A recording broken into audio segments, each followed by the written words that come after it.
உயர்ந்த மொழி உலகத்தில் கிடையாது. ஞானத்தை வழங்குகின்ற மொழி அது.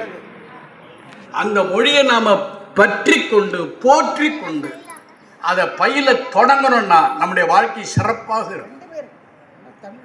இந்த உண்மையெல்லாம் விளங்க மாட்டேங்குது. அதனாலதான் இப்படி மக்கள் இருக்கிறார்கள். அப்போ சுடர் என்றால் ஒளி என்று பொருள், செஞ்சுடர் என்றால் செம்மையான ஒளி என்று பொருள். செம்மை சிவருமா எப்படி இருக்கிறான்? செம்மேனி எம்மான். அங்கேயும் செம்மை வருகிறது. அப்ப செம்மை என்பதற்கு என்ன? ரெண்டு பொருள் உண்டு செம்மை என்பதற்கு. ஒன்று நிறம், இன்னொன்று குணம். நிறம்னா என்ன நிறம்? சிவப்பாக செக்கச்செவியல் இருக்கணும். பெருமானுடைய திருமேனி எப்படி இருக்கும்? அனல் அனல், அதாவது அந்த நெருப்பு பிழம்பு போல இருக்கும். அதுதான் திருவண்ணாமலையில் நெருப்பு பிழம்பாகவே எழுந்துருகிறான். அதுதான் செம்மேனி. செக்கச்செவியல் அவர் ஒரு கருத்து சொல்கிறேன். நீங்கள் பிறக்கக்குள்ளாரே எந்த நேரத்தில் வேணாலும் இருக்கலாம், அது அவர்களுடைய வினைக்கு ஏற்ப. ஆனால் இறைவனை பற்ற பற்ற அவர்களுடைய உடம்பு சிவப்பாக மாறும். இதெல்லாம் நீங்கள் அனுபவத்தில் தான் பார்க்கணும். இறைவனை பற்ற பற்ற அது மாறும். அது அப்போ உடம்பு சிவப்பாக மாறணும். இப்போ நம்ம கண்ணப்ப நாயனார் ஒருத்தர் இருக்கிறாரு. கண்ணப்ப நாயனாருடைய நிறம் என்ன? கருப்பு. ஆனால் நாயன்மாராக ஆன பிறகு கருப்பு இல்லை, செக்கச்சேவேல்னு. இந்த உண்மையெல்லாம் தெரியாம கற்பாவே நம்ம செய்திருக்கலாம். பல உண்மைகளை நம்ம வழங்கிக் கொள்வதில்லை. இன்னொரு செய்தி சொல்லட்டுமா? 63 நாயன்மார்கள்ல காவி அணிகின்ற ஒரே நாயன்மார் யாரு?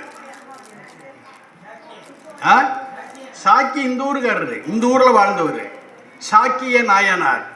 ஏன் அவருக்கு மட்டும் காவி அணியணும்? மற்ற எந்த அடியாருக்கும் காவி அணியக்கூடாது. இதெல்லாம் தெரியாம நீங்க காவி அணிட்டு உட்காந்துருக்கலாம். ரொம்ப எளிதாக இருக்கிறது. காவி மயமாக ஆவதற்கு நாமே வழிவகுக்கிறோம். காவியெல்லாம் கட்டக்கூடாது. சிவருமான் காவி கட்டானா? காவி நமக்கு உரியது அல்ல. இதெல்லாம் தப்பு தப்பா புரிஞ்சுட்டு தப்பு தப்பா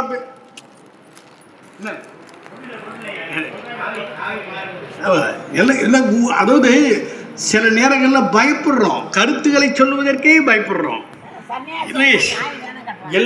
எந்த நேரத்திலையும் சாவு வரும். பிறந்தவன் அத்தனை பேரும் செத்துத்தான் ஆகணும். நான் இவ்வளவு பேசினாலும் ஒரு காலத்தில் செத்துதான் ஆகணும்.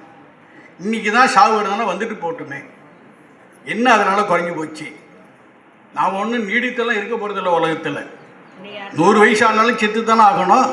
அது இந்த வயசுலேயே சாவு வந்தால் சந்தோஷமாக ஏற்றுக்கொண்டு போகிறோம். இந்த தெளிவு இருந்தால் தாங்க பேச முடியலைன்னா பேச முடியாது.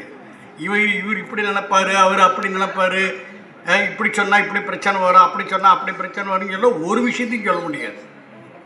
உண்மையை உணர்ந்தால் பேசித்தான் ஆகணும். எது வேணாலும் நடக்கட்டும், இல்லைன்னா கருத்துக்கள் வழங்காது.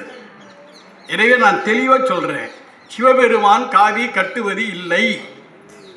எந்த நூலிலேயும் ஆதாரம் கிடையாது. அவன் காவி கட்டியதாக எந்த திருமுறையிலேயும் சான்று இல்லை. நாயன்மார்களுக்கு காவி கட்டக்கூடாது. வெண்ணிற ஆடையத்தான் உடுத்தணும். ஒரே ஒரு நாயன்மாரை தவிர. அந்த நாயன்மார் சாக்கிய நாயனார். என்ன காரணம்? சாக்கியம் என்று சொல்லப்படுகின்ற பௌத்த மதத்தில் இருந்தவர் அவர்.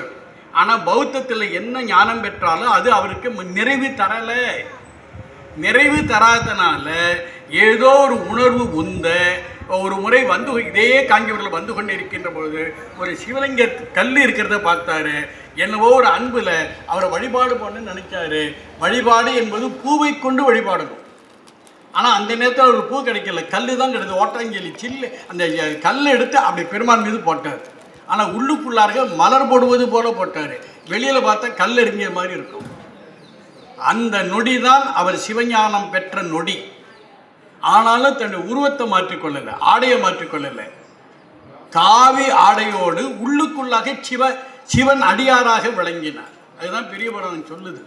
எனவே அந்த அடிப்படையில் அவருக்கு மட்டும்தான் காவி ஆடை உடுத்தலாம். மற்ற